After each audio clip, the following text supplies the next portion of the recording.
নমস্কার বন্ধুরা। গরমের প্রধান সবজি হলো এই পটল। পটলের যখন অনেক রেসিপি আমরা ট্রাই করে ফেলি, তখন একটু অন্য স্বাদের রেসিপি খুঁজে বেড়াই। সেই জন্য আজ আমি নিয়ে এসেছি সম্পূর্ণ নতুন পদ্ধতিতে পটলের এই রেসিপিটি, যেটা গরম ভাত দিয়ে খেতে জাস্ট ফাটাফাটি লাগে।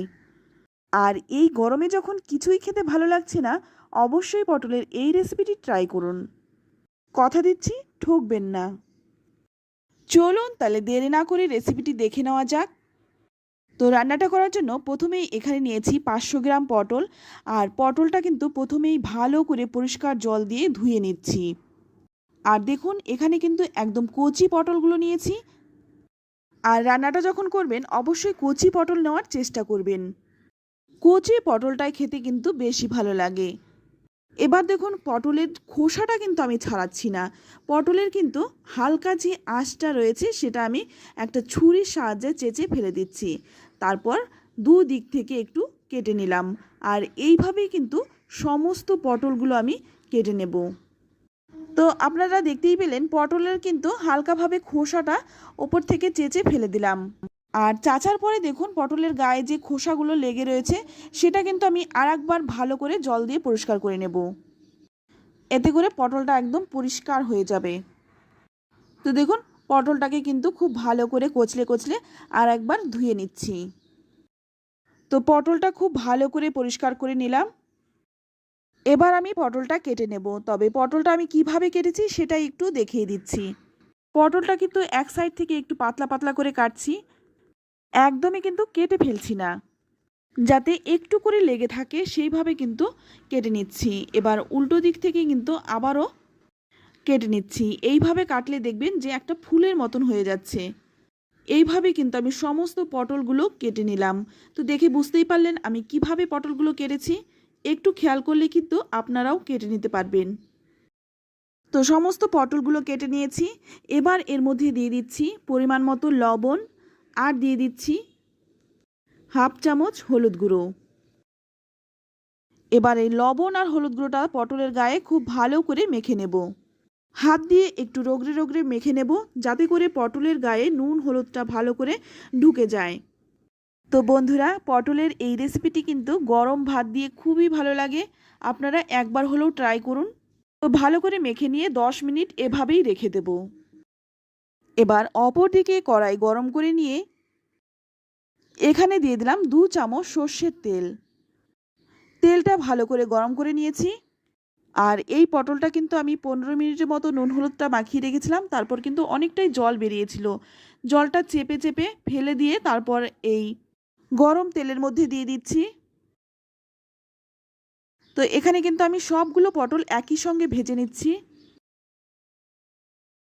আর পটলগুলো কিন্তু একটু উল্টে পাল্টে ভালো করে ভেজে নেব। পটলটা কিন্তু একটু চেপে চেপে ভেজে নিচ্ছি। আর পটলের ভেতরে যে জলগুলো রয়েছে সেটাও কিন্তু শুকিয়ে যাবে।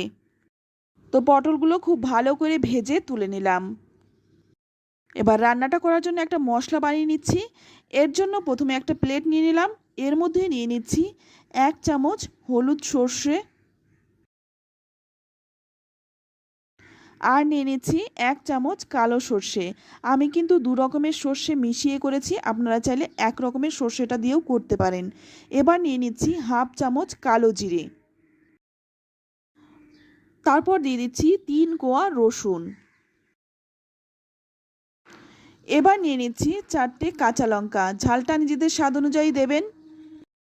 এবার দিয়ে দিলাম একটা মিডিয়াম সাইজের পেঁয়াজ। পেঁয়াজটাকে কিন্তু আমি কুচি করে কেটে নিয়েছি। তবে যদি আপনারা নিরামিষভাবে করতে চান সেক্ষেত্রে কিন্তু পেঁয়াজ রসুনটা বাদ দিয়ে করতে পারেন। এবার এই মশলাটাকে খুব ভালো করে বেটে নেব। আমি এই মশলাটা শিলপাটায় বেটেছি, আপনারা চাইলে কিন্তু মিক্সিতে বেটে নিতে পারেন। তো দেখুন, এখানে কিন্তু আমি মশলাটা বেটে নিয়েছি। এবার এই মশলাটার মধ্যে কিছু গুঁড়ো মশলা আমি দিয়ে দিচ্ছি সামান্য একটু হলুদ গুঁড়ো। আর মশলার পরিমাণ করেই দিয়ে দিচ্ছি লবণ, কারণ পটলে কিন্তু আমি লবণ দিয়েই ভেজেছি। তাই মশলার মধ্যে যেটুকু লবণ লাগবে আমি সেটুকু লবণ দিয়ে দিলাম। আর দিয়ে দিচ্ছি সামান্য একটু চিনি। দিয়ে দিলাম হাফ চামচ শুকনো লঙ্কার গুঁড়ো। চিনিটা দিলাম স্বাদটা ব্যালেন্সের জন্য। আর এই রান্নাটা কিন্তু একটু ঝাল ঝাল হলেই খেতে বেশি ভালো লাগে। এবার দিয়ে দিলাম 1 চামচ সর্ষের তেল। এবার এই সর্ষের তেলটা দিয়ে খুব ভালো করে মশলার সাথে মেখে নেব। তো বন্ধুরা, আমার এই রেসিপিটি আপনাদের কেমন লাগছে অবশ্যই কমেন্টে লিখে জানাবেন। ভালো লাগলে লাইক শেয়ার করবেন। আর আমার চ্যানেলে নতুন হয়ে থাকলে চ্যানেলটা সাবস্ক্রাইব করে আমার পাশে থাকার অনুরোধ রইল। তো দেখুন মশলাটা কিন্তু খুব ভালো করে মেখে নিয়েছি। এবার এই ভেজে রাখা পটলগুলো এই মশলার মধ্যে দিয়ে দেব। ভেজে রাখা পটলের গায়ে মশলাগুলো খুব ভালো করে মেখে নিতে হবে। আর এই কাজটা কিন্তু একটু আলতো হাতে করবেন। যেহেতু পটলগুলো ভাজা হয়েছে তাই পটলগুলো কিন্তু এখন খুব নরম, তাই আলতো হাতে পটলটা খুব ভালো করে মেখে নিতে হবে। তো এখানে কিন্তু সবগুলো পটলই খুব ভালো করে মেখে নেব। তো আমি কিন্তু এখানে পটলটা ভেজে তারপরে মশলা দিয়ে মাখিয়েছি। আপনারা চাইলে কিন্তু কাঁচা অবস্থায় পটলটা এই মশলা দিয়ে মাখিয়ে রান্নাটা করতে পারেন। তবে আমি বলছি পটলটা ভেজে রান্না করলে এর স্বাদ কিন্তু অনেকটাই বেশি হয়। তো দেখুন পটলটা কিন্তু খুব ভালো করে মেখে নিয়েছি।